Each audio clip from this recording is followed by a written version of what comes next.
ओम श्री गणेशाय नमः। ओम नमो भगवते वासुदेवाय। हरे कृष्णा कृष्ण कृष्णा हरे हरे, हरे राम राम राम हरे हरे। तव्हां सभिनी हरि भक्तन के नमस्ते। प्यारा भक्तों, ही कथा पाण गुरु कृपा से हासिल करे रहा आयूं। श्री गणपति सरस्वती जो दरे ध्यान करिया थो मां भागवत महापुराण जो बयान, जंहिंमें व्यासदेव ऐं श्री सुखदेव जी कयो आहे श्री कृष्ण लीला जो गुणगान। सभई चओ जय भागवतम महापुराण। प्यारा भक्तों, कल कथा में पाण श्रीमद् भागवत महापुराण साहिब जे 10 स्कंद जे अध्याय 86 जे आखिरी भाग में ॾिठो त कहिड़ी रीत भगवान पंहिंजे भक्तन जी मनोकामनाऊं पूरियूं कनि था।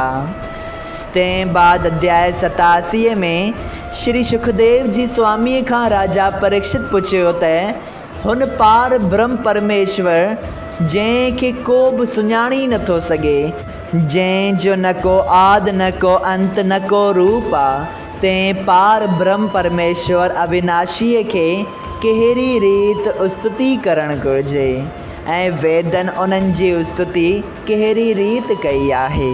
जंहिं ते श्री सुखदेव जी स्वामी भगवान जी स्तुतिअ ते कथा शुरू कनि था। अचो त अॼु पाण उन ही कथा के वधीक अॻिते वधाईंदे श्रीमद् भागवत महापुराण साहिब जे 10 स्कंद जे अध्याय 87 जो ॿियो भाग शुरू करे रहिया आहियूं। श्री सुखदेव जी स्वामी राजा परीक्षित खे ॿुधाईंदे चवनि था त हे पार ब्रह्म परमेश्वर, तव्हां जनम वठण ऐं मरण, सुम्हण ऐं जागण खां रहित ऐं निर्दोष आहियो। 8 ही पहर चेतन रहो था ऐं 14 लोक तव्हां जी माया सां पैदा थियनि था। उहा माया तव्हां खे नथी लॻे। तव्हां जो प्रकाश आदि विच ऐं अंत में रहे थो ऐं तव्हां जी महिमा को बि नथो ॼाणी सघे। टिनी लोकनि में तव्हां जहिड़ो को बि सुंदर कोन्हे। तव्हीं सदा आनंद रूप रहो था। सभिनी जीवन जी उत्पत्ति ऐं पालना ऐं नास तव्हां जी इच्छा सां थिए थी ऐं जेतिरी दया तव्हां पंहिंजनि भक्तनि ते करियो था, ओतिरी दया ऐं रक्षा को बि देवता पंहिंजे भक्त ते नथो करे। तव्हां सभु मिलिया पिया आहियो पर वरी सभ खां अलॻि बि रहो था। तव्हां रजो गुण ऐं सतो गुण सां को बि वास्तो नथा रखो। तव्हीं अहिड़ा त आहियो जो जंहिंखे सुमरण ऐं ध्यानु करण सां संसारी माण्हू मुक्त पदवीअ ते पहुचनि था ऐं तव्हां जे नाले जपण जे बराबरि यज्ञ तीर्थ दान तप जप ऐं आचार ॿियो को बि शुभ कर्म कोन्हे।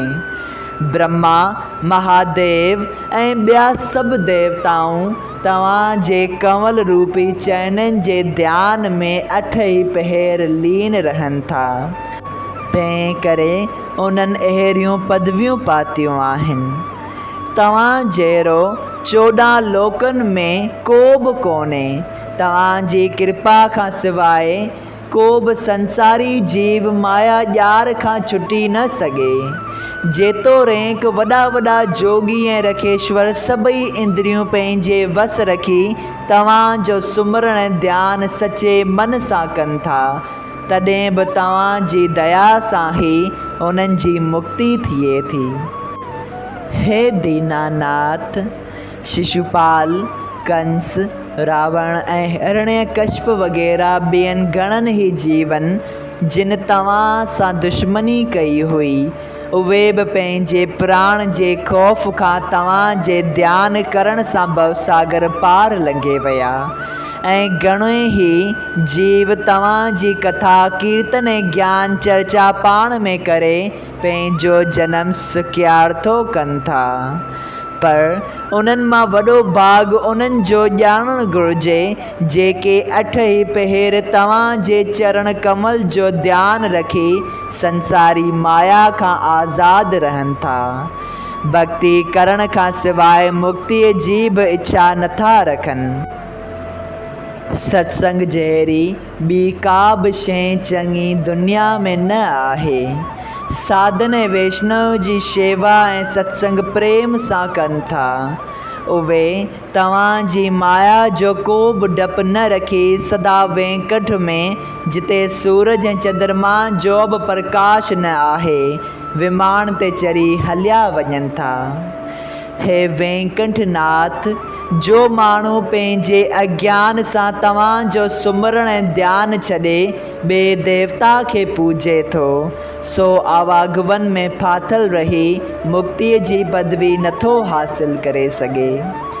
तव्हांजे वार वार में हज़ार ब्रह्मांड ॿधल आहिनि ऐं कंहिं बि जीव जो हाल तव्हां खां ॻुझो न आहे।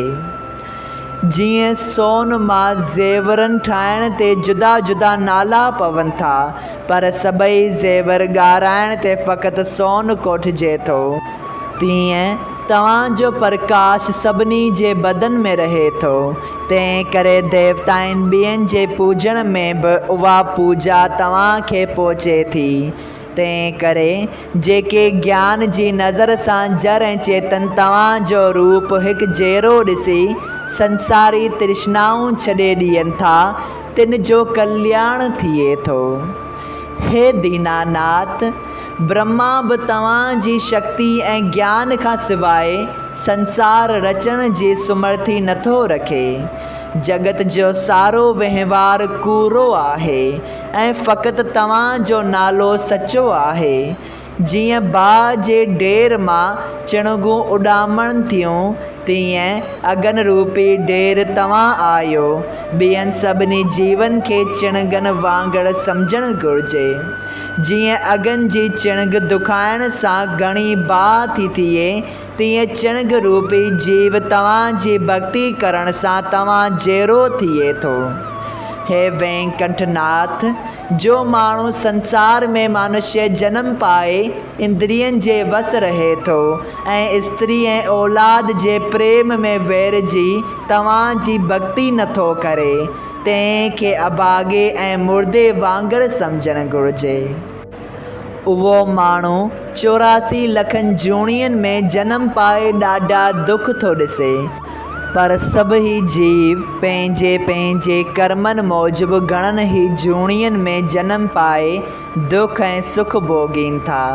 जीअं तलाउ जो पाणी हर रोज़ु घटिजे थो, तीअं गृहस्थ करण वारे जी बि ॿुध घटिजी वञे थी। सभई चओ जय श्री कृष्णा। एतिरी कथा ॿुधाए श्री सुखदेव जी चयो त हे राजा परीक्षित, इहा स्तुति करे 4 ई वेद चतुर्भुजी रूप भॻवान खे सृष्टि रचण वास्ते जाॻाहिनि था। सनकादिक 8 ई पहर इहा कथा पाण में कनि था ऐं इहा ॻाल्हि नर नारायण जी नारद जीअ खे ॿुधाई हुई। देव ऋषि नारद वरी वेद व्यास मुंहिंजे पीउ खे ॿुधाई। उन विस्तार सां मूं खे पढ़ाई ऐं मूं उहा कथा जा सभिनी वेदनि ऐं शास्त्रनि जो तथ्य आहे तोखे ॿुधाई आहे। ऐं इहो ज्ञान श्याम सुंदर राजा बोलाशिव ऐं श्रुतदेव ब्रह्मण खे ॿुधायो हो।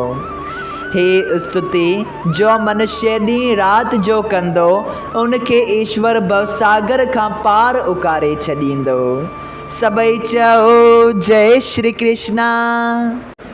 श्रीमद् भागवत महापुराण साहिब जे 10 स्कंद जो अध्याय 87 संपूर्ण थियो। अगरि तव्हां सभिनी हरि भक्तनि खे हिन कथा मां लाभ हासिल थियो हुजे त कृपया हिन कथा खे ॿियनि हरि भक्तनि सां शेयर कजो त उन्हनि जो बि भलो थिए ऐं तव्हांजो बि भलो थिए। सभई चओ जय सिया राम। राधे राधे।